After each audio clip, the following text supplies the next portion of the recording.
Bonjour à tout le monde. Donc, avant de commencer, je tiens tout d'abord à remercier Monsieur Amin ainsi que les autres membres de l'AMIC de nous avoir invités aujourd'hui à la 8e journée scientifique de l'AMIC et de nous avoir donné la possibilité de présenter notre projet ainsi que les autres présentations qui vont arriver. Alors, avant de rentrer vraiment dans la présentation, je voudrais brièvement me présenter, comme ça vous me connaissez un peu mieux et vous voyez mon profil, d'où on vient exactement. Donc, après mes 3 années d'infirmier de base, j'ai fait une formation en cadre de santé de 3 ans, suivi d'un certificat d'aptitude pédagogique dans l'enseignement supérieur qui est nécessaire justement pour enseigner dans une école supérieure. J'ai également une spécialisation en oncologie, également en imagerie médicale et radiothérapie. Les spécialisations sont vraiment une spécificité à la Belgique. On viendra dans la deuxième présentation, j'en parlerai un peu plus.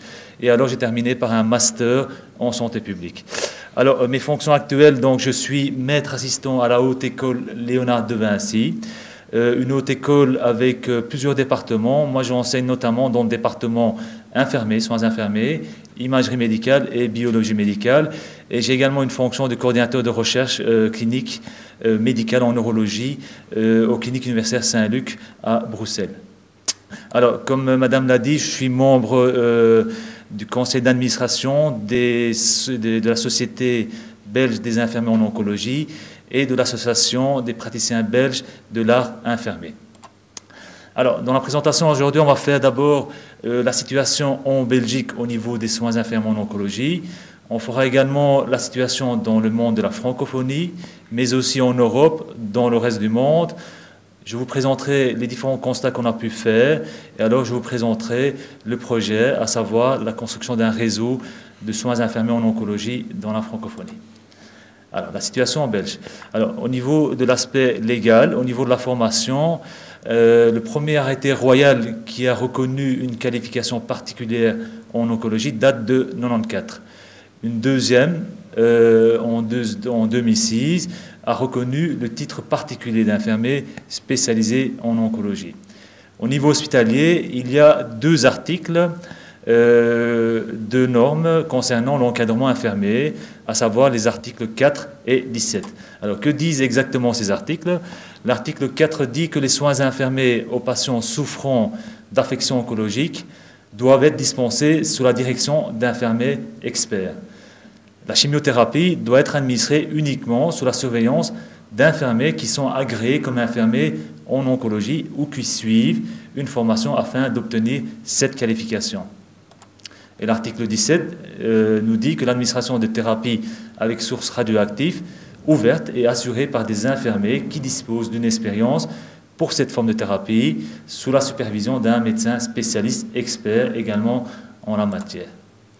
Alors, au niveau de la formation, nous avons donc une spécialisation en oncologie qui peut s'organiser sous 2 formes, soit en 1 an de plein exercice, après les 3 années de formation de base, ou alors on peut également étaler celle-ci sur 2, voire 3, 4 ans, surtout pour les personnes qui sont déjà actives professionnellement. Alors, je ne rentre pas trop dans le détail dans la spécialisation en oncologie dans cette présentation, puisque c'est le sujet de la suivante. Alors, dans la partie francophone de la Belgique, donc nous avons la partie néerlandophone, nous représentons la partie francophone, nous avons plusieurs institutions qui offrent cette spécialisation. Nous avons notamment la Haute École Léonard de Vinci, l'Institut Parnassis, dont je suis enseignant également, à Bruxelles. Nous avons la Haute École Libre de Bruxelles, Ilya Prigogine, également à Bruxelles. Nous avons la Haute École Louvain-en-Hainaut, la Haute École de la province de Liège, André Vézal. Et alors nous avons une 5e école qui n'offre pas une spécialisation en oncologie, mais une spécialisation en imagerie médicale et radiothérapie. Donc j'ai voulu le citer, puisque la radiothérapie fait partie du domaine de l'oncologie. La Haute École Galilée à Bruxelles. Alors, au niveau des associations oncologie, toujours dans la partie francophone du pays, nous avons la Société belge des infirmiers en oncologie, la SIO, dont je suis membre du conseil d'administration, qui existe depuis 30 ans, qui a un partenariat tout récent, depuis 2013, avec l'Association belge des praticiens de l'art infirmier. Alors, nous avons depuis très récemment 2 nouvelles associations qui ont apparu, l'ABICIMER, l'Association belge des infirmiers en imagerie médicale et radiothérapie, ainsi que BEONS, Belgian Oncology Nursing Society, également depuis 2013. Voilà. Alors, quelle est la situation au niveau de la francophonie? Donc, vous savez très bien que la francophonie est présente sur les 5 continents au niveau international. Elle représente à peu près plus d'un tiers, plus de 60 pays membres des Nations Unies, ce qui est énorme. Alors, tout comme dans le reste du monde, dans la francophonie, le développement des connaissances, des progrès technologiques, des nouvelles modalités thérapeutiques et la demande d'accru d'informations de la part des personnes atteintes de cancer ainsi que leurs familles exige une solide formation de base en oncologie pour les infirmières. Pour beaucoup d'associations internationales, justement, une formation appropriée en oncologie destinée spécialement aux infirmières est reconnue comme un moyen d'améliorer le bien-être des personnes atteintes de cancer et de leurs proches et de contribuer ainsi à la lutte contre le cancer. Pourtant, une étude réalisée par la faculté des sciences infirmières de l'Université de Laval en 2008, à laquelle 20 pays ont participé, démontre que dans l'espace francophone, il n'y a que 2 pays qui offrent une spécialisation complète de plein exercice, à savoir la Belgique et la Roumanie. Alors, lorsqu'on regarde les différentes associations dans le monde de la francophonie, nous avons donc la SIO pour la Belgique, nous avons l'Association française des infirmiers en cancérologie en France, nous avons les soins oncologie suisses en Suisse, l'AMIC au Maroc, l'Oncomalie, et nous avons l'AKIO, l'Association québécoise des infirmières en oncologie au Québec. Alors, nous ne pouvons pas négliger l'existence au niveau européen de EONS, European Oncology Society, qui a été fondée en 1984 au Royaume-Uni, qui affilie à peu près plus de 30 associations membres de pays européens et non européens, et dont leur mission tourne essentiellement autour de l'éducation, la recherche et la communication. Nous avons également au niveau international l'International Society of Nursing Cancer Care, qui a été fondée en 1984 également, et dont les personnes qui forment le conseil d'administration sont essentiellement des personnes provenant des USA, Canada, Australien, donc très très anglophones, qui comptent à peu près plus de 60 000 membres provenant des 5 continents. La mission principale est de maximiser l'influence des soins infirmiers à réduire le fardeau mondial du cancer. Alors, un premier constat que l'on peut faire est qu'il y a une certaine rupture entre le monde de la francophonie et ces 2 associations européennes et internationales. Alors, pour le comité de l'évolution de la pratique infirmière en oncologie et le Conseil québécois de lutte contre le cancer, la barrière linguistique présente une des difficultés importantes pour la mise à jour des connaissances des infirmières francophones, la plupart des livres, des périodiques et des outils éducatifs étant disponibles uniquement en langue anglaise. Il en va de même pour les congrès qui se tiennent généralement en anglais, ce qui justifie bien sûr ce premier constat de rupture entre le monde francophone et les autres associations internationales. Pourtant, il y a une demande, que ce soit nationale ou internationale. Ces demandes, on peut même les retrouver dans les différents plans de cancer qui ont été lancés dans les pays européens ces dernières années.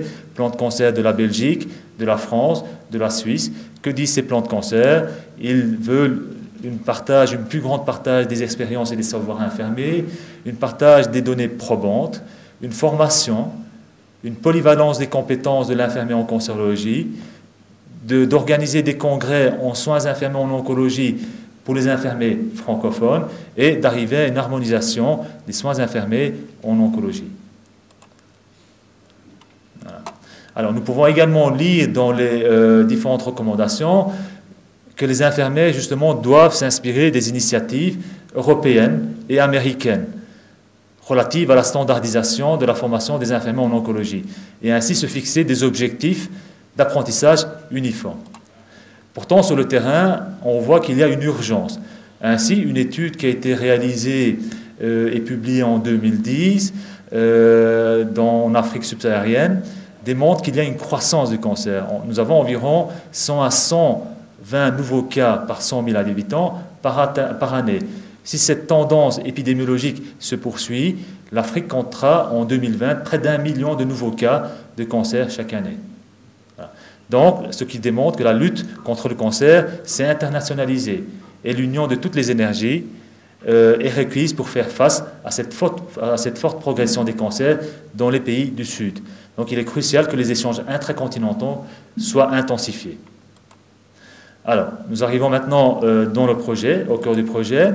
Alors, ce projet est à l'initiative de la Haute École Léonard de Vinci. Les objectifs du projet est de construire un réseau des soins infirmiers en oncologie au niveau de l'espace francophone. Les objectifs tourneront autour de 4 axes. L'axe de la formation, à savoir soutenir la mobilité des enseignants et des étudiants, harmoniser les pratiques infirmières en oncologie, l'axe de la recherche, soutenir l'organisation d'études multicentriques, partage des données probantes, l'axe de la communication, organiser un congrès pour les infirmiers dans l'espace francophone, diffuser l'information à partir d'autres réseaux, et l'axe de la décision, former un comité d'experts consultatifs et prendre position dans les sujets d'actualité propres à l'oncologie. Alors, un autre objectif sera justement de renforcer ces différentes associations nationales des pays francophones, avec les 2 associations européennes et internationales, mais également une structure, un réseau déjà existant au niveau international, le CDF. Alors, c'est un projet qui va se faire en 2 étapes. La première étape sera de former un comité qui va regrouper des experts, membres des associations nationales, et convenir d'un partenariat simple avec le CDF. En 2e étape, on pourrait aller vers une association soins infirmiers en oncologie, une association fédératrice au niveau international, mais dont les moyens financiers et logistiques seront bien sûr beaucoup plus importants, ce qui justifie de le mettre en 2e étape. Et là, on pourrait avoir un partenariat particulier avec le CDF. Alors, échéancier, donc nous avons déjà présenté le projet donc, en Belgique, à l'AFIC, lors de leur congrès annuel au mois de mars. Nous avons contacté les Suisses fin mars. On a présenté le projet à l'Assemblée générale du CDF à Paris mi-avril. Nous le présentons aujourd'hui à l'AMIC. Nous comptons contacter les Canadiens vers la fin du mois de juin, ainsi que les Libanais. Et nous souhaitons organiser une première réunion au courant du mois de novembre-décembre pour délimiter le projet et pour finalement concrétiser celui-ci lors du 6e congrès mondial du CDF qui se tiendra l'année prochaine au mois de mai à Montréal. J'arrive à la fin. Alors, les premiers résultats sont très positifs. L'AFIC, l'AMIC, la SIO, le SOS, les différentes associations qui ont déjà été contactées, ils ont un grand souhait à participer au projet. Par contre, ils trouvent qu'il n'y a aucun intérêt à créer une nouvelle structure, mais plutôt, ils trouvent plus judicieux de faire partie d'une structure déjà existante au niveau international, à savoir le CDF. Voilà. Alors, le 6e congrès mondial, ce sera une opportunité pour exposer le projet. Ça peut être le lancement du projet, le J0. Ça peut être également l'opportunité d'avoir de nouveaux partenaires. Et merci pour votre attention.